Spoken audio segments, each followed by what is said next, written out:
YouTube, what is going on, guys? Day one, Nate here, and I know you might be saying you haven't recorded a video in forever, and yes, that is true. I don't want to get too much into it, but we're planning to be back on a full upload schedule from here on out. We have a ton of videos, and we have a ton to talk about. So, first things first, I just wanted to basically preface this video by saying that I have not touched this game in probably 4 months. And now you might be asking, what game is it? It's going to be in the title.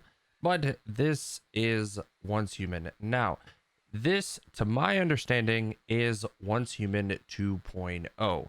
This is a full rehaul of the original game. Now, I was one of the people right off the bat that said, I think this game was released a little bit too early. There was a lot going on, and there was a lot of good within the game, but there was also a lot of bad in the game. Now, I came back just a few weeks ago because their new scenario, Raid Zone, and I don't even know if I would call it a scenario.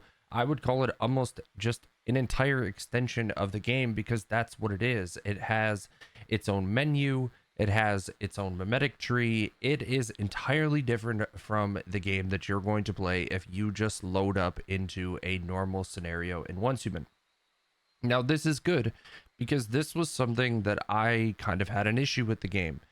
One of my big issues with the game was I just don't feel like this game has an identity. I feel like it's kind of all over the place. There's a lot of survival aspects, there's a lot of, PvP, there's a lot of PvE, but none of it really cohesively made any sense. It was kind of just, okay, here it all is, kind of make with it as you will.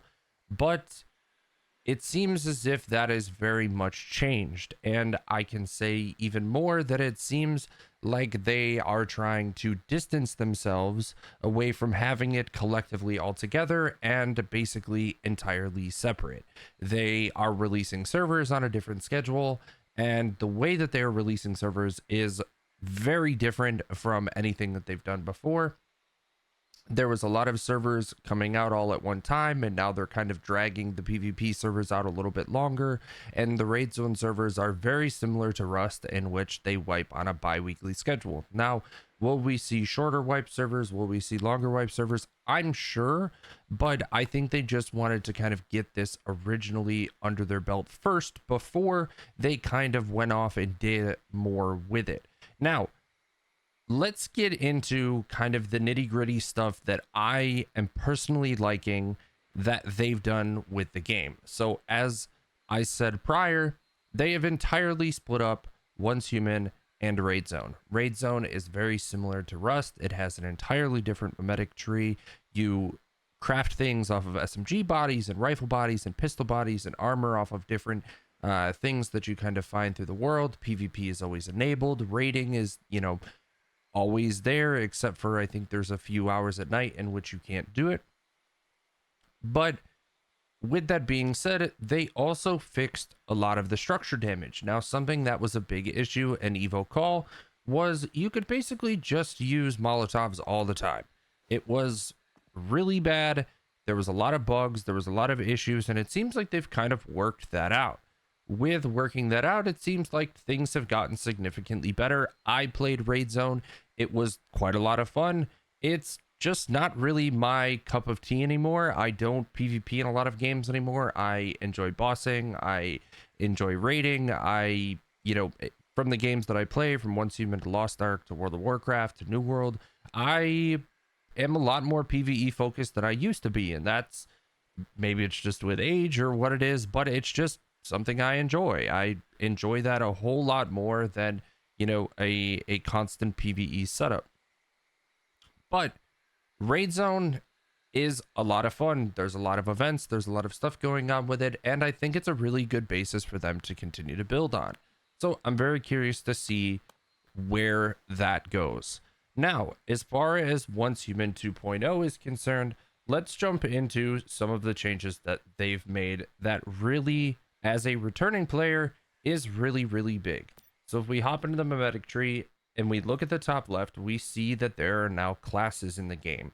from a free person that allows you to not make that decision right away and kind of just go into a server in which they give you a class fragment and then you can choose after, to a beastmaster in which you can tame animals, you can use them. There is a lot of different perks that they have as you can go through and tame them, which is really, really awesome. And there's a lot of like fusing, and it's a really deep system to allow you to kind of create the best potential DPS setup, to a chef in which it gives you a special atlas and a special stove that allows you to craft different things and different foods and do different things, you know, and create bigger buffs, which is really, really big in this game. For anybody who has played Once Human, they know how big the cooking buffs can be in the game, and this is just an extension of that.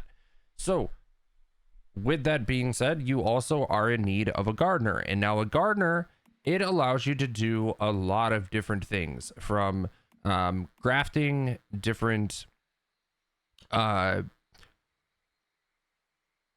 plants into, you know, different things, whether it's sage and bellflower to make sage bellflower, or, you know, just using the biomechanical crates to be able to craft certain things like this over here, in which this basically auto farms for you. You're able to just mass produce, which is really awesome for a lot of the PvE servers, because, well, it's everybody needs the buffs, especially if you're taking on the, you know, the larger bosses within the server, from the level 45s to the level 70s. This stuff is not easy. Now, that was also something that I had kind of always talked about with Once Human, was the scenarios didn't change often enough.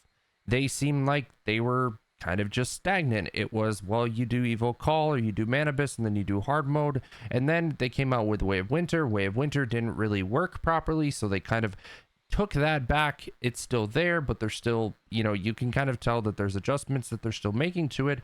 And then finally they came out with Endless Dream, and Endless Dream is a very interesting situation, because they finally put both of the maps together. This is something that I had been talking about for a really long time that needed to happen, was we needed both maps together.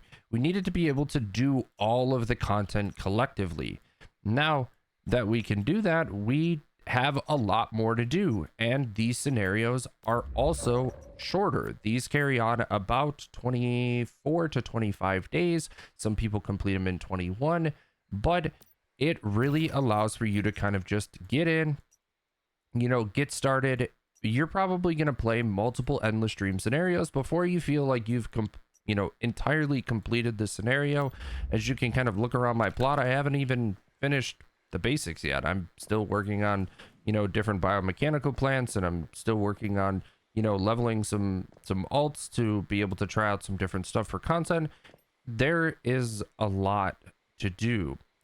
And that is really all that I really asked for, was just we needed more content. So we kind of be curious to see what happens from here on out. Do we see more content? It seems as if there's a lot more transparency. It seems like they want to be releasing a lot more content. And it seems like there's just a lot of other things going on, from the collection level in your blueprints to different systems coming across with like the visional wheel, and being able to, hopefully that isn't super loud, it's not, the visional wheel, and being able to come in here and progress through this system and acquire different formulas here, or go in and get the lunar crates that gives you the mods that are extremely good, that I missed out on because I didn't play lunar. People are hoping that lunar comes back. I am somebody personally who I hope it does come back, because I would really like to be able to get in and get those deviants and those mods and whatnot. But overall, they're moving in a really, really positive direction that I am super, super excited to see what direction they go and how they progress from here, because this is a game for a lot of you guys that watched me many, many months ago. This was a game that I was really, really invested in and I really liked. There just wasn't enough content for me to kind of continue to play this full time. But it's seeming as if things are changing. So we'll see what direction it goes. I am super excited to be back recording videos and uploading videos. I don't exactly know what the schedule is, but we have a lot of different content coming. I appreciate you guys. If you guys made it this far, make sure to drop a like, comment, and subscribe on the channel, and I'll see you guys in the next one.